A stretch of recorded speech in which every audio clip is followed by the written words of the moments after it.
હું અહીંયા મારા ભાભીને અમે પરમ દિવસે લઈને આવ્યા તો રિપોર્ટ્સ કરાવ્યા. રિપોર્ટ્સ કાલે લેવા માટે આવ્યા તો રિપોર્ટ્સ આવ્યા પછી એવું કીધું કે એમનામાં બ્લડ બહુ ઓછું છે એટલે એમને એડમિટ કરવા પડશે. અમને ગઈકાલે એમને એડમિટ કરી દીધા. પછી બધા રિપોર્ટ્સ ને એવું બધું થયું. પછી આજે સવારે બીજા રિપોર્ટ્સ કર્યા પછી કે એમને બ્લડ ચડાવવું પડશે. એટલે અમારી જોડે બ્લડ મગાવડાયું. તો બ્લડ લેવા માટે મારો ભાઈ અને મામા બંને બ્લડ લેવા માટે ગયા હતા અને મારા મમ્મી હતા એ મારા ભાભી પાસે હતા અને બીજા મામા છે એ અપંગ છે એ બહાર બેઠા હતા કારણ કે ભણિયાની એવું થાય એટલે એ બહાર બેઠા હતા.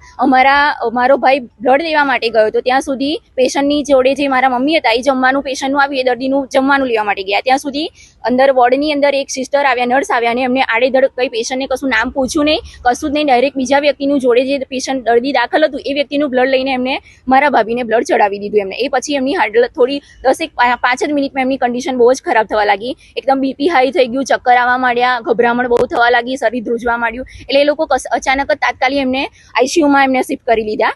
અંદર પછી આઈસીયુમાં એમને લઈ ગયા. શું માંગ છે તમારી?